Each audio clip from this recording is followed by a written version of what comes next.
یہ امت مسلمہ کا متفقہ عقیدہ ہے، اس پر درجنوں آیتیں ہیں قرآن مجید کی، 150 کے قریب نبی پاک کی حدیثیں ہیں۔ کتنی جی؟ کوئی عالم فاضل زیادہ پڑھا لکھا ہوگا، مقررہ حدیث کو دیکھے گا یا اور ریسرچ کرے گا تو شاید زیادہ وہ نکال لائے، لیکن 150 کے لگ بھگ محبوب کی حدیثیں ہیں جن میں حضور نے فرمایا میں آخری نبی ہوں، میں آخری نبی ہوں، میں آخری نبی ہوں۔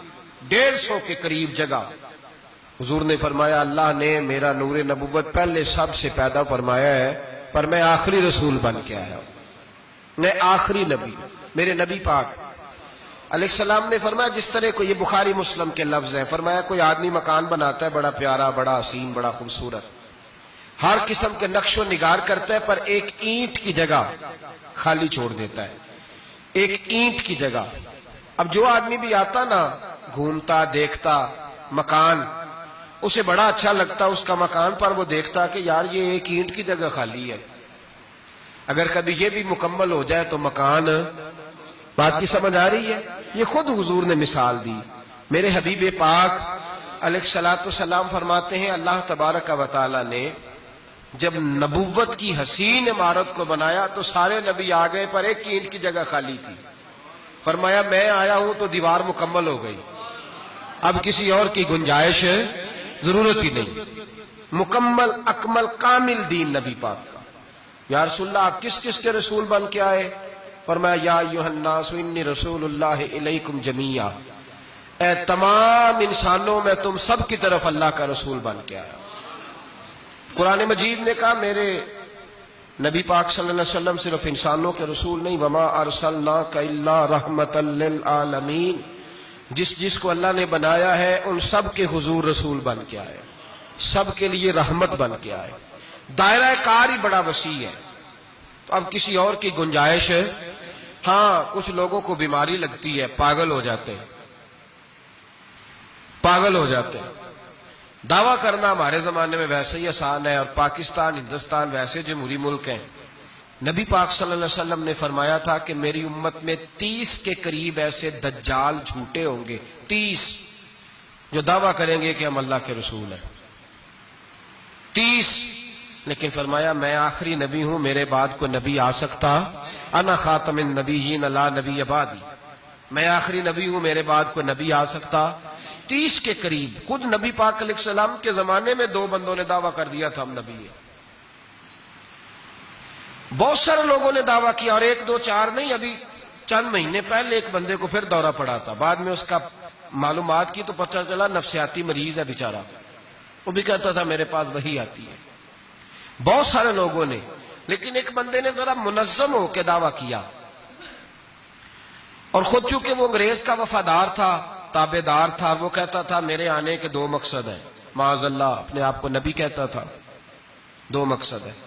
ایک کہتا تھا کہ جو انگریز حکومت کا وفادار نہیں وہ اللہ رسول کا وفادار نہیں، معاذ اللہ، پہلا اس کا آنے کا مقصد وہ بیان۔ دوسرا اس کا مقصد یہ تھا، وہ کہا کرتا تھا کہ دین سارا باقی ہے، موجود ہے، قرآن، حدیث، نماز، روزہ، حج، زکوٰۃ، میں معاذ اللہ نبی بن کے آیا ہوں تو صرف ایک کام کرنے آیا ہوں کہ جہاد کوئی نہیں، جہاد نہیں کرنا، کفر کے خلاف لڑنا۔ آپ کو پتہ تو چل گیا ہوگا میں کس کی بات کر رہا ہوں، مرزا غلام احمد قادیانی، اس کے ماننے والوں کو مرزئی بھی کہتے ہیں، احمدی بھی کہتے ہیں، قادیانی بھی کہتے ہیں۔ ایک ہوتا ہے کافر، ایک ہوتا ہے مرتد، ان دونوں میں فرق ہے۔ عیسائی، یہودی، سکھ، ہندو یہ کافر ہیں، ان کا اپنا عقیدہ ہے، ٹھیک ہے جو وہ کر رہے ہیں، اسلام کسی پر جبر کا حکم نہیں دیتا، موج کریں، لگے رہے، ہم انہیں دین کی دعوت دیں گے پر ان پر کوئی سختی نہیں کر سکتے۔ ایک مرتد ہوتا ہے جو لبادہ دین کا اڑتا ہے، اپنے آپ کو مسلمان کہتا ہے، قرآن والا کہتا ہے، اسلام والا کہتا ہے، لیکن دین میں رکھنا ڈالتا ہے، نیا عقیدہ گھڑتا ہے، وہ مرتد ہے، اس پر سختی کرنے کا حکم ہے۔ مرزائیوں کی مصیبت یہ ہے کہ وہ کہتے ہیں جی ہم قرآن کو بھی مانتے ہیں، ہم اسلام کو بھی مانتے ہیں، ہم نبی پاک صلی اللہ علیہ وسلم کو مانتے ہیں، بس آخری نبی نہیں مانتے، ایک نیا نبی مانتے ہیں، اور پھر رنگ بڑا عجیب دیا، کہتے ہیں ذلی نبی ہے، بروزی۔ نوکھا فلسفہ سنیں آپ حیران ہو جائیں گے۔ ذلی نبی کہتے ہیں میں مستقل نبی نہیں، میں نبی پاک کا سایہ بن کے آیا ہوں، یہ اس نے دعویٰ کیا ہے۔ کہتے ہیں میں مستقل نبی نہیں، میں حضور کا۔ اور بیوقوف، جس خدا نے اپنے رسول کا سایہ بنایا ہی نہیں کہ کسی کے قدم نہ آ جائیں، تیرے جیسے شخص کو سایہ بنانا تھا جس کی ایک آنکھ بھی کوئی نہیں، کانا ہے بیچارہ، مرزا کانا تھا، ایک آنکھ اس کی سلامت۔ اللہ کے نبیوں میں کوئی نقص ہوتا، کبھی محدث ہو گیا، کبھی وہ مجدد ہو گیا، پھر کہنے لگا میں امام مہدی ہوں۔ پھر اس نے تھوڑی ترقی کر لی تو کہنے لگا میں مسیح موعود ہوں، وہ جو حضرت عیسیٰ علیہ السلام نے دوبارہ پیدا ہونا تھا تو لہذا میں آ گیا ہوں، معاذ اللہ۔ پھر آہستہ آہستہ جب اس نے سمجھا نا کہ اب بندے تھوڑے پکے ہو گئے ہیں جو میرے ساتھ ہیں، پھر کہنے لگا نہیں میں ذلی نبی ہوں، بروزی، میں سایہ بن کے آیا ہوں۔ مرزا غلام محمد قادیانی، پشت پناہی اس کو انگریز کی حاصل تھی۔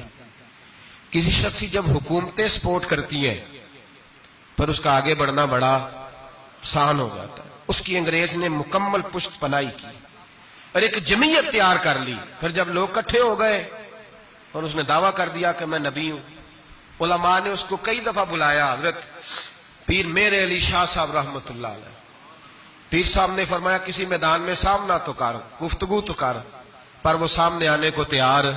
امیر ملت پیر جماعت علی شاہ صاحب محدث علی پوری رحمت اللہ علیہ، فرمایا سامنے تو آنا، کہیں سامنے تو آ تو صحیح۔ حضرت حجت الاسلام مولانا حامد رضا خان صاحب رحمت اللہ تعالی علیہ حضرت کے صاحبزادے فرمانے لگے تو ایسا بے ایمان ہے، سامنے کیوں نہیں آتا، باہر تو نکلنا، آ تو صحیح۔ علماء نے کہا تو نکل تو صحیح، پر کبھی باہر نکلا فوت کا ہوا تھا، پتا تھا آپ کو فوت کہاں ہوا تھا؟ جی چلو مینوں تے دسن دی لوڑ ہی نہیں، تو تے سارا پتا ہے ہوتا، باتھ روم میں مرا وہ، باتھ روم میں، اور آج تک لوگ باز نہیں آئے، ان کی عبادت گاہیں ہیں، بڑے چکر ہیں۔ اب ایک نیا بہانہ میں سنتا ہوں، نیا بہانہ، کہتے ہیں جی پاکستان کی اسمبلی نے انہیں کافر کہا ہے۔ اسمبلی وزیر اعظم صاحب شیخ الحدیث ہے آپ کے، اسمبلی میں جو لوگ بیٹھتے ہیں شیخ، ان کا کیا کفر اسلام سے، کیا وہ کسی کو کہیں گے بیچارے؟ سورت اخلاص تو ہمارے وزیر داخلہ اور وزیر خارجہ نہیں سنا سکتے، یہ حال ہے۔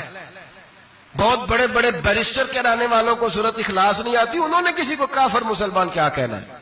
اسمبلی کا مسئلہ نہیں ہے، امت مسلمہ کے علماء محدثین محققین کا متفقہ فیصلہ ہے کہ مرزائی کل بھی کافر تھے، آج بھی قیامت تک کافر، اور بدترین کافر ہے، ہلکے پھلکے کافر بھی نہیں، سپرلیٹر ڈگری ہے، زبردست قسم کے کافر ہے، چھوٹے موٹے بھی نہیں، آخری درجے کے بدترین مشرک ہیں یہ۔